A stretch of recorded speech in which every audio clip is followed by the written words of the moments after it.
पंकज जी, जैसा कि आपने कहा कि जनता योगी आदित्यनाथ की नीतियों को देखकर वोट कर रही है, तो पूरी जनता योगी आदित्यनाथ की ही नीतियों को देख रही है कि प्रत्याशी से भी कोई मतलब है?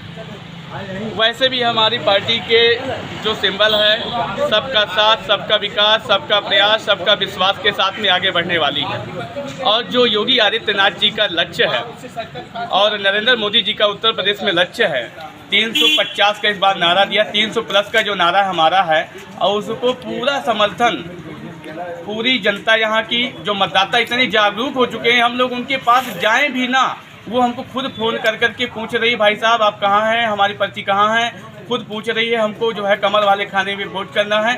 और जितना वो मणि जी को देख रही है, उससे ज़्यादा कहीं नरेंद्र मोदी और योगी आदित्यनाथ जी को देख रही है, उन्होंने जिस प्रकार से प्रदेश में एक भगवा लहर दौड़ाई है। और भगवा लहर सिर्फ यहाँ नहीं रुकी है, अन्य प्रदेशों में भी 5 राज्यों में चुनाव चल रहे हैं। वो उत्तर प्रदेश में योगी आदित्यनाथ के चुनाव नहीं चल रहे हैं उनके नाम से, सिर्फ 5 राज्यों में भी योगी आदित्यनाथ जी चल रहे हैं देश के अंदर। इस प्रकार से योगी आदित्यनाथ जी का एक छवि है, और जो पूरा का पूरा देश के लिए और प्रदेश के लिए समर्पित है। बस यही कुछ यानी सभी 5 राज्यों के जो चुनाव हो रहे हैं, वो हिंदुत्व और विकास को लेकर हो रहे हैं। हिंदुत्व तो एक मुद्दा जरूर रहा है और है भी, क्योंकि अगर इन 5-7 सालों से अगर किसी ने अपने आप को समझा है, हिंदुत्व का एक मायने उनको समझ में आया कि हम हिंदू हैं और हम लोग भी इस देश के अंदर खुश रह सकते हैं। अभी तक जिस प्रकार सपा, बसपा व कांग्रेस अन्य जो सरकारें रहीं, जिस प्रकार से उनको दबाया गया और से हिंदुत्व महिलाओं के पीछे जिस प्रकार से पश्चिम और पूर्वांचल के क्षेत्रों में होता रहा, गुंडा राज जिस प्रकार से होता रहा है, और योगी आदित्यनाथ जी की सरकार आने के बाद लगातार प्रयास किया जा रहा है। और कम से कम नाम चिन्हित 36,000 और कुछ 200 से लेकर के अन्य इतने डाकू माफिया जो समाप्त किए गए हैं, जो हमारे इलाहाबाद में भी, और अतीक अहमद या मुख्तार अंसारी आदि जैसे ये रहे हैं, ये लोग बिल्कुल शांत हो चुके हैं। मुसलमान पूरा शांत पड़ा हुआ है योगी आदित्यनाथ जब तक उसी में बैठे हुए हैं, और गोरखनाथ जी के वो अनन्य पुजारी हैं।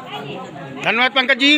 अब मैं पूर्व मंडल अध्यक्ष अनिल सैनी जी से जानना चाहूँगा, महोदय, क्या वोटिंग में बीएलओ द्वारा बांटी गई पर्चियों से कुछ प्रॉब्लम सामने आ रही है? देखिए, बीएलओ द्वारा बहुत सी प्रॉब्लम है। पर्ची इन्होंने नहीं बांटा है। इनका जो है एक समीकरण है सरकार के खिलाफ प्रदर्शन जाना, और पर्ची लोगों को घर घर नहीं पहुंचाए हैं, और जहां बूथों में वोट पड़ रहा है वहां पर भी पर्ची वो लोग नहीं बांट रहे हैं और पर्ची सही तरीके से नहीं दे रहे हैं। इसलिए हमारा वोट काफ़ी डिस्टर्ब है, लेकिन फिर भी हमारे कार्यकर्ताओं द्वारा पार्टी पर्चियाँ द्वारा वोट हम उनको डरवा रहे हैं, और योगी आदित्यनाथ के लिए, भारतीय जनता पार्टी के लिए बराबर वोट पड़ रहा है।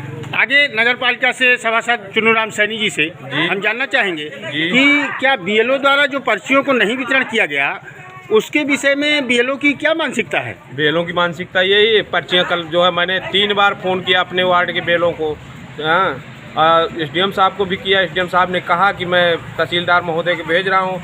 पब्लिक मेरे पास बार बार फ़ोन कर रही थी, पर्चियाँ नहीं मिली, पर्चियाँ नहीं मिली।